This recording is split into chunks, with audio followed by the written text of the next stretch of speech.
तू हंस, तू मुस्कुरा, तू रोना कम कर दे। तू जिंदा है और जिंदगी की नाक में दम कर दे। तो स्वागत है दोस्तों हमारे इस खूबसूरत से channel Satish Chauhan study point में। तो दोस्तों आज की इस वीडियो में हिंदी कक्षा 12 पद्य पाठ 2 कैकेयी के अनुताप के भाग 7 के बारे में अध्ययन करेंगे। तो आइए शुरुआत करते हैं। पटक के मैंने पद पाड़ी मोह के नद में, जन क्या क्या करते नहीं स्वप्न में मद में। हाँ दंड कौन क्या उसे डरूंगी अब भी, मेरा विचार कुछ दयापूर्ण हो तब भी। हाँ दया हंत वह घृणा, अह वह करुणा, बैतरणी सी है आज जानवी बरूड़ा।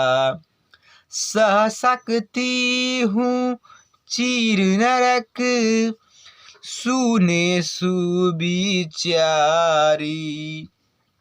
पर मुझे स्वर्ग की दया दंड से बारी।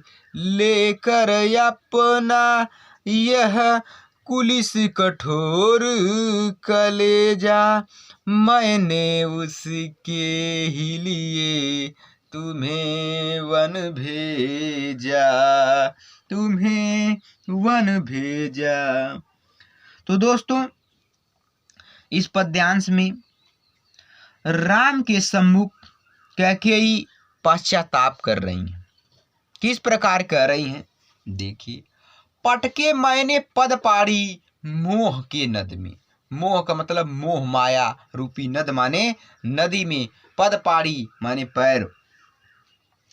कैकेयी कहती हैं कि मैंने अपने हाथ पैर मोह रूपी नदी में फेंके और पटके। यह कार्य ऐसा ही था, कैसा कि जन क्या क्या करते नहीं स्वप्न में और मद में। मद का मतलब मदिरा पीने में, स्वप्न मतलब सपने में। कि लोग जब जैसे कोई व्यक्ति पागलपन में अथवा स्वप्न में व्यवहार करता है, ठीक उसी प्रकार मैंने भी हाथ पैर मोह रूपी नदी में फेंके और पटके। हा दंड कौन क्या डरूंगी, क्या उसे डरूंगी अब भी। आगे रानी कहती हैं कि अपने अपराध को देखकर मैं किसी भी दंड से भयभीत नहीं हूं, मेरा विचार कुछ दयापूर्ण हो तब भी। कह रही हैं कि क्योंकि मेरे अपराध की तुलना में कोई दंड नहीं है। मेरा एक निवेदन है कि मेरे संदर्भ में मेरे इतना अवश्य किया जाए कि मेरी भावना को गलत न कहा जाए। हाँ दया मिस दया, हंत वह घृणा, अह वह करुणा। कि रानी कैकेयी कहती हैं अपनी व्यथा को आगे प्रकट करते हुए कह रहे हैं कि मैं इस दोष की स्थिति में दया, घृणा और करुणा आदि सभी भाव व्यर्थ प्रतीत हो रहे हैं। बैतरणी सी है आज जानवी वरुणा। बैतरणी आज गंगा और वरुणा भी मेरे लिए नरक की बैतरणी के समान सिद्ध हो रही है। सह सकती हूँ चीर नरक सुने सुविचारी। चीर माने पुराना, नरक माने नरक, सुविचारी माने अच्छे विचारे, अच्छे विचार रखने वाले। आगे कह रहे हैं कि विचारवान व्यक्ति मेरी इस बात को भली प्रकार सुन ले, मैं चिरकाल तक नरक की पीड़ा सहन कर सकती हूँ, पर मुझे स्वर्ग की दया दंड से है भारी। परंतु मुझे स्वर्ग की दया मेरे लिए नरक के दंड से भी कठोर होगी। क्योंकि लेकर अपना यह कुलिस कठोर कलेजा, हे राम, मैंने अपने हृदय को भी वज्र से भी अधिक कठोर बनाकर मैंने इसके लिए ही तुम्हें वन भेजा, और मैंने अपना जो हृदय था उसे वज्र से भी कठोर बनाकर तुम्हें वन भेजा था। आइए आगे देखते हैं। घर चलो इसी के लिए, न रूठो अब यूं, कुछ और कहूँ तो उसे सुनेंगे सब क्यों, मुझको यह प्यारा और इसे तुम प्यारे, मेरे दुगने प्रिय रहो न मुझसे न्यारे, मैं इसे न जानूं किंतु जानते हो तुम, अपने से पहले इसे मानते हो तुम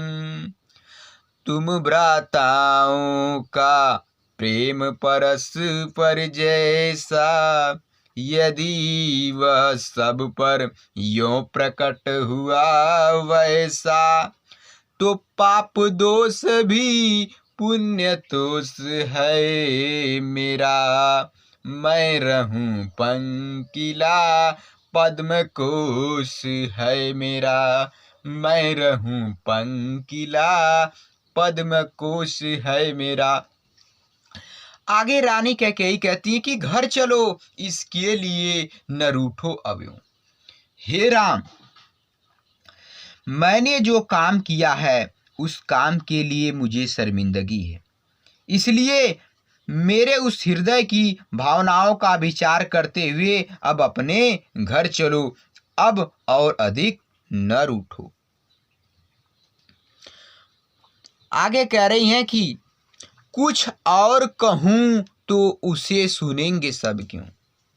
रानी कैकेयी कहती हैं कि इसके अतिरिक्त यदि मैं कुछ और बात कहूंगी तो कोई भी उस बात पर विश्वास नहीं करेगा, क्योंकि मुझको यह प्यारा और इसे तुम प्यारे, कि यह मेरा पुत्र मुझे बहुत प्यारा है और मेरे इस पुत्र को तुम बहुत प्यारे हो, मेरे दुगने प्रिय रहो न मुझसे न्यारे, इसलिए तुम हे राम तुम मेरे दुगने प्रिय हो और तुम मुझसे दूर मत रहो, मुझसे दुखी मत रहो, क्योंकि मुझसे तुम दुगने प्यारे हो। अर्थात इसलिए तुम किसी भी प्रकार मुझसे अलग रहने का विचार न करो। मैं इसे न जानूं किंतु जानती हो तुम। रानी कैकेयी कहती हैं कि मैं इस भरत के गुण विषय के बारे में जानूं या न जानूं, किंतु तुम इसकी विचारों से, इसके गुणों से भली भांति परिचित हो तुम, अपने से पहले इसे मानते हो तुम इसे अपने से भी अधिक प्यार करते हो, तुम भ्राताओं का प्रेम परस्पर जैसा, भ्राताओं का मतलब भाइयों, प्रेम माने प्रेम, परस्पर माने साथ में। आगे रानी कैकेयी कहती हैं कि तुम दोनों भाइयों के बीच में जिस प्रकार का प्रेम संबंध सभी के समक्ष प्रकट हुआ है,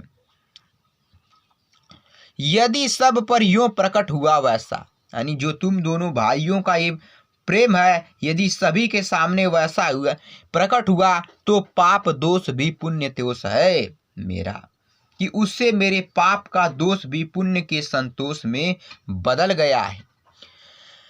मैं रहूं पंकिला पद्म कोश है मेरा, कि आगे रानी कैकेयी कहती हैं कि मुझे इस बात का संतोष है कि मैं स्वयं पंकिला माने कीचड़ में, कि मैं कीचड़ के समान हूँ, किंतु मेरी कोख से कमल के समान निर्मल भरत जैसा पुत्र उत्पन्न हुआ है।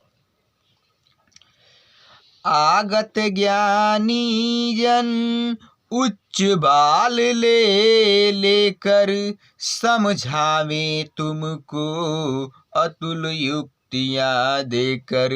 मेरे तो एक अधीर हृदय है बेटा, उसने फिर तुमको आज भुजा भर भेटा, उसने फिर तुमको आज भुजा भर भेटा। आगे रानी कैकेयी कहती है कि आगत ज्ञानी जन उच्च भाल ले लेकर, कि आगे, आगत माने आने वाले, ज्ञानी जन माने विद्वान लोग, उच्च बाल, उच्च माने अच्छे, भाल माने मस्तक ले लेकर। हे राम, आगे आने वाले ज्ञानी जन तुम्हारे और भरत के अतुल प्रेम के संदर्भ में समझावे तुमको अतुल युक्तियां देकर। अतुल का मतलब जिसकी तुलना न की जा सके, युक्तियां माने विचार, दे देकर माने दे देकर। रानी कैकेयी कहती हैं कि हे राम, आगे आने वाले ज्ञानी जन तुम्हारे और भरत के अतुलनीय प्रेम के संदर्भ में अकाट्य प्रमाण देकर तुम्हारी और भरत की श्रेष्ठता को सिद्ध करें, या भरत को निर्दोष और मुझे अपराधीन सिद्ध करके अपनी विद्वता के गर्व से स्वयं का मस्तक ऊंचा करे। किंतु मेरे तो एक अधीर हृदय है बेटा, किंतु मैं तो बस इतना जानती हूँ कि मेरा एक अधीर हृदय है, और उस प्रकार से मुझे किसी भी प्रकार का तर्क नहीं चाहता। वह तो मात्र इतना चाहता है कि उसके पुत्र परस्पर प्रेम के साथ उसकी आंखों में रहें, अर्थात वही हृदय अब तुम्हें अपनी बाहों में भरकर घर लौट चलने का आग्रह कर रहा है। उसने फिर तुमको आज भुजा भर लेटा। वह चाहता है कि मेरे भैया मुझसे दूर न रहें, मेरी माँ ने जो गलती की वो गलती दोबारा नहीं हो, इसलिए वह तो केवल यही चाहता है कि तुम एक पल के लिए भी मेरी गोद अर्थात स्नेह से दूर न हो, अतः बिना कोई तर्क वितर्क किए तुम अयोध्या लौट चलो। तो दोस्तों, काव्यगत सौंदर्य के अंतर्गत भाषा, साहित्यिक, खड़ी बोली, अलंकार, पुनरुक्ति, प्रकाश एवं अनुप्रास, रस वात्सल्य रस है, छंद सवैया, गुण प्रसाद, शब्द शक्ति, व्यंजना है। ठीक है दोस्तों, मिलते हैं नेक्स्ट वीडियो में, तब तक के लिए बाय बाय, धन्यवाद।